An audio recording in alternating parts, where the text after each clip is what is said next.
Welcome to Model's Approach to Unified Endpoint Management Applications Level 5. This is part of our Maturity Model series that we developed on Unified Endpoint Management. The agenda for this video will talk about what Unified Endpoint Management is.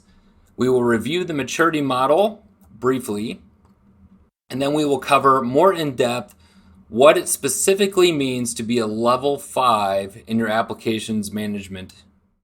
So let's first talk about the UEM maturity model. The UEM maturity model is made up of phases. We have an initial phase, a repeatable phase, defined, managed, and efficient. And throughout those phases, we start at beginning to recognize a need for endpoint management, all the way up to establishing a single platform for management of all the endpoints and configurations and processes associated therein. Now, those phases are accompanied by these categories, and these are the areas in which we specifically go through and rank organizations on. So we have management infrastructure, things like Active Directory, Azure Active Directory, Endpoint Manager, configuration management, such as security baselines or device provisioning and deprovisioning, updates and servicing management, monthly processes, operating system versions, testing and validation procedures, application management, where we're going to spend a lot of our time in here today. We have things like the application installation process or the delivery automation assessment of your applications and how they exist today. And then we have endpoint security. So this is a much bigger topic. We actually have our own assessment and maturity model on security as well. What is the outcome of this maturity model? And really, it's a way to assess your organization's maturity in all of the different categories by level. A great example is, it's difficult to say our endpoints are a level 3, but it's much easier to say your infrastructure might be a level 2 and your security is a level 5. So there's some areas that you can improve your management infrastructure very quickly without a lot of cost, as an example. Or maybe this is a way to prioritize where you should spend your effort for your endpoints. The output of the assessment is a findings and recommendations report that will help facilitate the order of operations in your organization. So let's dive into the applications management level 5. So what does it mean to be applications level 5? Well, we'll start with just a couple of bullets here. So packaged applications, which we'll dive into here in a moment. Role-based software deployments, optional applications available via some type of portal with or without approvals and workflows as required, a well-defined process or set of processes for introducing new applications into the environment, updating existing applications, and retiring applications from your organization. So let's jump into what this means more specifically. So packaged applications. Everybody has heard of packaged applications, but really what benefits does it offer an organization? Well, either custom or store purchased applications that are pre-configured with things like installation options, data locations. So if your applications are storing data somewhere on your system or in your infrastructure, you have insight into where that's being stored. Security settings, right? Whether they're managed internal to the package of the application or external via group policy or Intune as an example. And then actively managed version control would be another example of packaged applications. And then I'm going to say actively managed functionality control. So being able to identify how many apps that you have in your environment that do the same functionality. The idea is in a level 5, you've got it streamlined down to just the necessity or just the core applications required for your business to function. So you don't have multiple apps doing things like PDF creation, or you don't have multiple apps doing things like CAD drawing creation or something of that nature. A lot of times, organizations that aren't that mature yet have multiple versions of multiple platforms to do the same application, and that oftentimes costs the organization a lot of money that they don't necessarily need to spend if they had a better handle on their applications.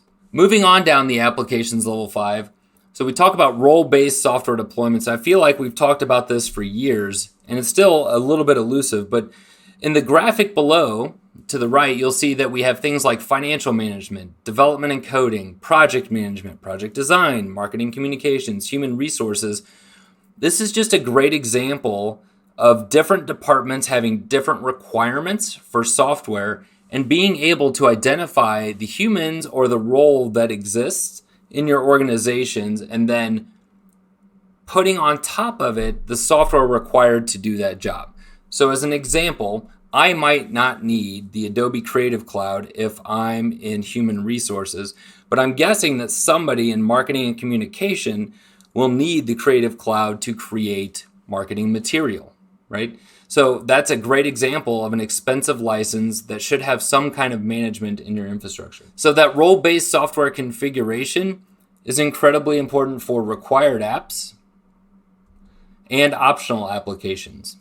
So being able to give users a storefront for optional applications is something that is within the level 5 of our application maturity model. So intuitive software portals for those optional applications. So I'm going to spend just a minute on this. A lot of times when we design software portals for consumption by end users, we don't think of the user experience first. We think of publishing applications and maybe the technical details first. In today's world, there's so many more tools available for us to publish intuitive application portals to make it easy for somebody in marketing or make it easy for somebody on the plant floor to be able to install an application that does the functionality that they need it to do. Maybe they don't know the name of the application, but we should be able to tag it with metadata to say create pictures or run plant floor machine or run printer. There's a lot of options in this, but thinking of the portal in an intuitive, user-first manner is important.